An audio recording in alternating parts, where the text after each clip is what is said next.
Item ಯಾವುದೇ ಇರಲಿ try ಮಾಡಿ ಆಚಿ ಚಿಕನ್ ಮಸಾಲಾ. ಸಿದ್ದರಾಮಯ್ಯ ಸರ್ಕಾರದಲ್ಲಿ ಮಕ್ಕಳಿಗೆ ಇಲ್ವಾ ರಕ್ಷಣೆ ಎನ್ನುವಂತಹ ಪ್ರಶ್ನೆಗಳು ಮೂಡ್ತಾ ಇದೆ. ಯಾಕಂದ್ರೆ ಬೆಂಗಳೂರಿನ ಪೋಷಕರು ಬೆಚ್ಚಿ ಬೀಳೋ ಸುದ್ದಿಯೊಂದು ಬಹಿರಂಗವಾಗಿದೆ. ಸಿದ್ದರಾಮಯ್ಯ ಸರ್ಕಾರದಲ್ಲಿ ಮಕ್ಕಳಿಗೆ ರಕ್ಷಣೆ ಇಲ್ವಾ? ಬೆಂಗಳೂರಿನ ಪೋಷಕರು ಬೆಚ್ಚಿ ಬೀಳೋ ಒಂದು ನ್ಯೂಸ್ ಬಹಿರಂಗವಾಗಿದೆ. ಸರ್ಕಾರಿ ದಾಖಲೆಯಲ್ಲಿ ಅಪಹರಣದ ಅಂಕಿ ಅಂಶ ರಿವೀಲ್ ಆಗಿದೆ. ರಾಜ್ಯದಲ್ಲಿ 5 ವರ್ಷದಲ್ಲಿ 14,878 ಮಕ್ಕಳ ಕಿಡ್ನಾಪ್ ಆಗಿದೆ. ಇದರಲ್ಲಿ ಬೆಂಗಳೂರು ಒಂದರಲ್ಲೇ 4,849 ಮಕ್ಕಳು ಕಿಡ್ನಾಪ್ ಆಗಿದ್ದಾರೆ. ಹಾಗಾದ್ರೆ ಈ ಸರ್ಕಾರದಲ್ಲಿ, ಕಾಂಗ್ರೆಸ್ ಸರ್ಕಾರದಲ್ಲಿ ಮಕ್ಕಳಿಗೆ ರಕ್ಷಣೆ ಇಲ್ವಾ ಎನ್ನುವಂತಹ ಪ್ರಶ್ನೆಗಳು ಮೂಡ್ತಾ ಇದೆ.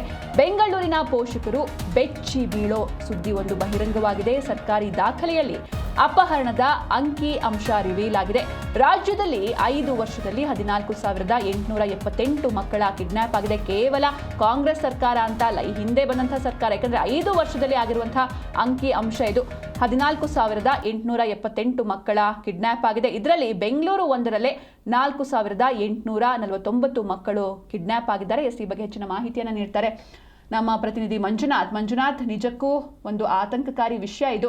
ಏನಿದೆ ವರದಿಯಲ್ಲಿ? ಜೊತೆಗೆ ಇಷ್ಟು ಮಕ್ಕಳು ಕಿಡ್ನಾಪ್ ಆಗಿದ್ದಾರೆ, ಅದರಲ್ಲಿ ಎಷ್ಟು ಪ್ರಕರಣಗಳನ್ನ ಪೊಲೀಸರು ಭೇದಿಸಿದ್ದಾರೆ ಅಂತ? ಬೆಂಗಳೂರಿನಲ್ಲಿರುವಂತಹ ಶಾಲೆಗಳಿಗೆ ಕಳಿಸಿಕ್ಕಂತ ಮಕ್ಕಳ ಪೋಷಕರು ಬೆಚ್ಚಿ ಬೀಳಿಸುವಂತ ಸಂಗತಿ ಅಂದ್ರೆ ತಪ್ಪಾಗ್ಲಿಕ್ಕಿಲ್ಲ. ಕಳೆದ 20ರಿಂದ 25ರವರೆಗೂ ಕೂಡ ಬರೋಬ್ಬರಿ 14,878 ಮಕ್ಕಳ ಅಪಹರಣ ಕೇಸ್ಗಳಾಗಿರುವಂತದ್ದು. ಇದರಲ್ಲಿ ಕೆಲ ಮಕ್ಕಳು ಏನಾದವು ಎನ್ನುವಂತಹ ಲೆಕ್ಕಾಚಾರವೇ ಸಿಗದಂತಹ ಪರಿಸ್ಥಿತಿ ನಿಗೂಢವಾಗಿ ಉಳ್ಕೊಂಡಿರುವಂತಹ ಕೆಲಸ ಆಗಿದೆ. ಮಿಸ್ ಆದಂತಹ ಕೆಲ ಮಕ್ಕಳ ಬಗ್ಗೆ ಕಿಂಚಿತ್ತೂ ಕೂಡ ಮಾಹಿತಿ ಇಲ್ಲದೆ ಇರುವಂತಹ ಕಾರಣದಿಂದಾಗಿ ಪೊಲೀಸರಿಗೂ ಕೂಡ ತಲೆನೋವಾಗಿ ಪರಿಣಮಿಸಿದೆ. ಅಪ್ರಾಪ್ತ ಬಾಲಕಿಯರ ಒಂದು ಕಿಡ್ನಾಪ್ ಗಳನ್ನ ನೋಡೋದಾದ್ರೆ ಬರೋಬ್ಬರಿ 10,792 ಮಕ್ಕಳ ಕಿಡ್ನಾಪ್ ಆಗಿರುವಂತದ್ದು. ಅದರಲ್ಲಿ 4,086 ಬಾಲಕರು ಅಪಹರಣ ಆಗಿರುವಂತದ್ದು. ಅಪಹರಣಕ್ಕೊಳಗಾದಂತಹ ಮಕ್ಕಳ ಸಂಖ್ಯೆಯಲ್ಲಿ ನೋಡೋದಾದ್ರೆ ಅಪ್ರಾಪ್ತಿ ಅಂದ್ರೆ ಹೆಣ್ಣು ಮಕ್ಕಳು, ತೀರಾ ಕಡಿಮೆ ಇರುವಂತಹ ಏಜ್ ಏನಿರ್ತದ ಮಕ್ಕಳು, ಹೆಣ್ಮಕ್ಳು 10,792 ಮಕ್ಕಳು ಇದರಲ್ಲಿ ದಾಖಲಾಗಿರುವಂತದ್ದು.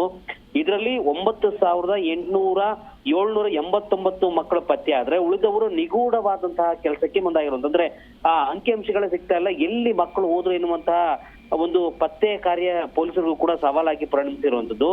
ಈ ಮೂಲಕವಾಗಿ ಒಟ್ಟಾರೆಯಾದಂತಹ ಮಕ್ಕಳ ಪ್ರಕರಣ ಸಂಬಂಧಪಟ್ಟಾಗಿ ಹೇಳೋದಾದ್ರೆ 14,878 ಮಕ್ಕಳ ಪೈಕಿ 13,542 ಮಕ್ಕಳು ಮಾತ್ರ ಪತ್ತೆಯಾಗಿದ್ದು, ಒಟ್ಟು 1,336 ಮಕ್ಕಳು ಇನ್ನೂ ಕೂಡ ಕಣ್ಮರೆ ಆಗಿರುವಂತದ್ದು ಬಹಿರಂಗವಾಗಿ ಸದ್ಯಕ್ಕೆ ವಿಧಾನಸೌಧದ ಕಲಾಪದಲ್ಲೂ ಕೂಡ ಈ ಒಂದು ವಿಚಾರ ಬಹಿರಂಗ ಆಗಿದೆ. ಜೊತೆಗೆ ಮಕ್ಕಳ ಹಕ್ಕು ರಕ್ಷಣಾ ಕಾಯ್ದೆಯೂ ಕೂಡ ಈ ಒಂದು ಪ್ರಕರಣ ಸಂಬಂಧಪಟ್ಟಾಗೂ ಕೂಡ ಮಾಹಿತಿ ಕೇಳುವಂತ ಕೆಲಸ ಪೊಲೀಸ್ ಇಲಾಖೆಗೆ ಸರ್ಕಾರದ ಮಟ್ಟದಲ್ಲಿ ಕೇಳುವಂತ ಕೆಲಸ ಆಗಿದೆ. ಹೀಗಿದ್ದು ಕೂಡ ಈ ಕಣ್ಮರೆ ಆಗಿರುವಂತಹ 13,000ಕ್ಕೂ ಹೆಚ್ಚು, ಅಂದ್ರೆ 1,300ರಿಂದ ಹೆಚ್ಚು ಕಡಿಮೆ 2,000ವರೆಗೂ ಕೂಡ ನಾಪತ್ತೆ ಆಗಿರುವಂತಹ ಮಕ್ಕಳು ಎಲ್ಲಿ ಹೋದ್ರು, ನಾಪತ್ತೆ ಆಗಿರುವಂತಹ ಮಕ್ಕಳನ್ನ ನಾವು ಪತ್ತೆ ಹಚ್ಚೋದಾದ್ರು ಹೇಗೆ ಅನ್ನುವಂತ ಪೊಲೀಸರಿಗೂ ಕೂಡ ದೊಡ್ಡ ಮಟ್ಟದ ಒಂದು ಸವಾಲಾಗಿ ಪರಿಣಮಿಸಿರುವಂತದ್ದು. Sinchana. Okay, thank you Manjunath ನಿಮ್ಮೆಲ್ಲ ಡೀಟೇಲ್ಸ್ಗಾಗಿ.